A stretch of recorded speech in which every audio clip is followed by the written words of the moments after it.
저는 공업고등학교를 졸업하고 지금은 없어졌지만 그 당시는 꽤 잘 나가던 자동차 회사에 취직했을 때 저는 세상을 다 가진 것 같았습니다. 매일 기름 냄새에 절어 있었지만 엔진이 돌아가는 소리를 들으면 가슴이 뛰었습니다. 손끝으로 만지는 기계 속에 제 인생의 의미가 있다고 믿었습니다. 하지만 세상은 제 뜻대로 흘러주지 않았습니다.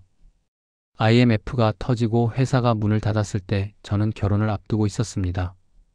약혼식 날짜가 잡혀 있었는데 통장에 남은 돈은 고작 100만 원 남짓이었습니다. 아내에게 미안한 마음에 며칠을 뜬 눈으로 지새웠습니다. 그래도 그때 아내가 괜찮아요. 우리 다시 시작하면 돼요. 라며 웃어주었습니다.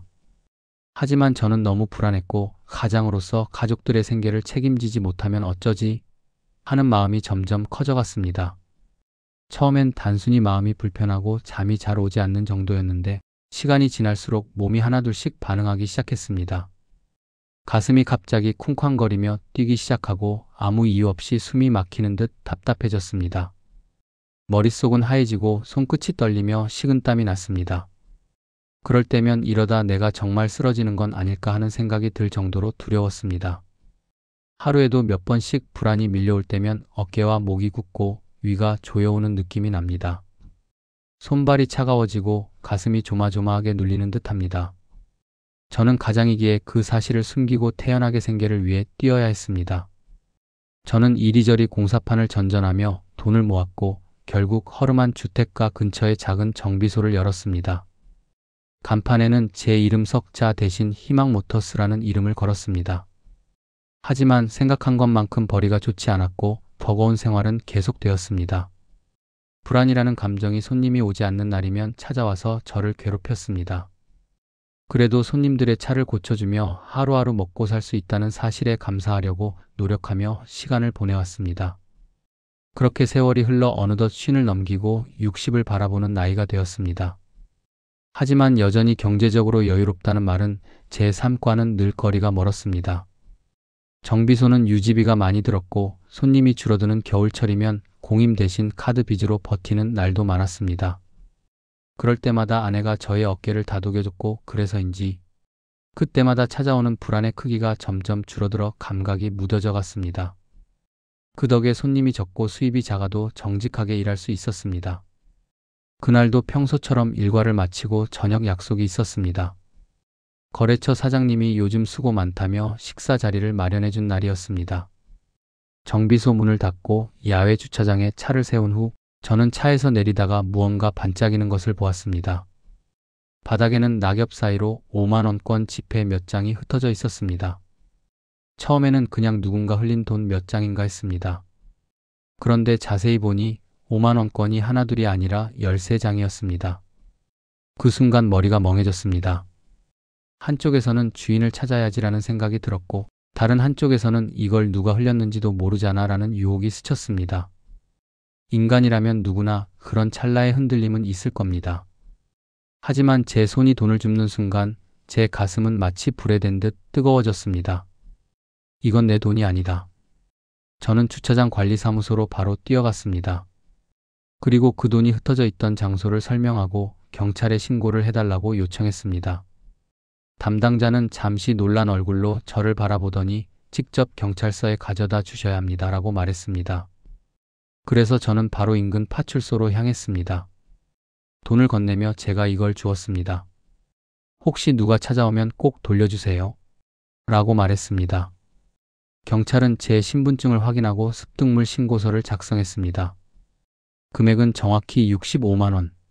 이름 석자와 서명을 적으면서도 저는 조금의 미련도 남기지 않으려 애썼습니다. 그날 밤 집에 돌아와서 아내에게 이야기를 했습니다. 아내는 조용히 제 손을 잡으며 말했습니다. 당신답네요. 잘했어요. 그 한마디가 그날의 피로를 모두 녹였습니다. 저는 그 일을 잊고 지냈습니다. 그 일이 있은 지 어느덧 반년이 지났습니다. 겨울이 지나고 봄이 다가오던 어느 날이었습니다. 그날도 평소처럼 정비소에서 손님 차를 고치고 있었습니다. 엔진 오일을 갈던 중 전화벨이 울렸습니다. 여보세요, 파출소입니다. 혹시 씨 맞으신가요? 처음엔 잠시 긴장했습니다. 경찰서라니 무슨 일인가 싶었습니다. 예, 맞습니다만. 지난해 월 1회 주차장에서 현금 습득 신고하신 적 있으시죠? 주인이 나타나지 않아서요. 이제 그 현금의 소유권이 신고자에게 넘어가게 되었습니다. 순간 저는 말을 잃었습니다. 전화를 끊고 한동안 멍하니 서 있었습니다.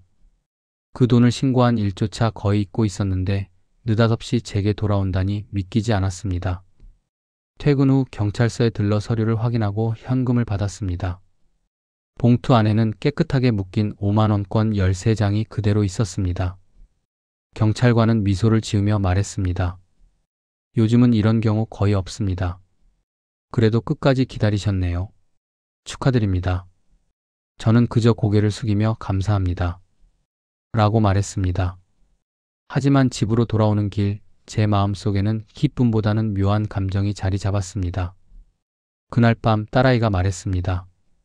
아빠, 나 이번 방학에는 알바를 할 수 없을 같아.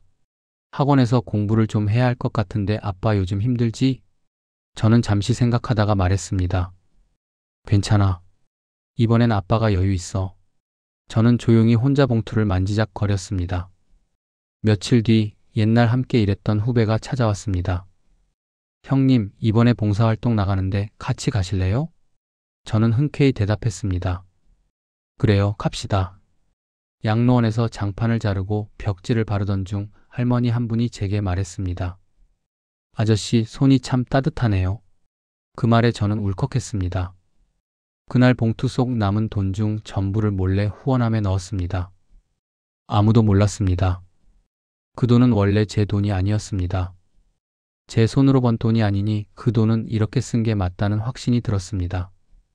제 마음속엔 이상한 평안이 밀려왔습니다. 딸아이도 제가 한 선택을 존중해 줄 거라 믿습니다.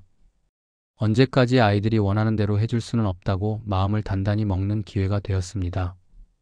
딸아이는 잠시 학원비를 다 도와주지 못하는 것에 서운했지만 이내 받아들였고 자기 삶을 스스로 헤쳐나가기로 결심을 했는지 지금까지 손을 벌리지 않았습니다. 며칠 전에는 저에게 이렇게 말하는 것이었습니다. 아빠, 다음에 봉사 가실 때 저도 데려가세요. 벽지 풀이라도 발라보게요. 공짜로 생긴 65만 원이 제가 가장 사랑하는 딸을 어른이 되게 만들었습니다. 이번 주말에는 딸과 손잡고 양로원으로 데이트를 다 가게 생겼습니다. 아빠가 기분 최고다. 오늘 우리 집 저녁은 내가 쏜다. 딸과 함께 가는 마트 길이 너무 행복합니다.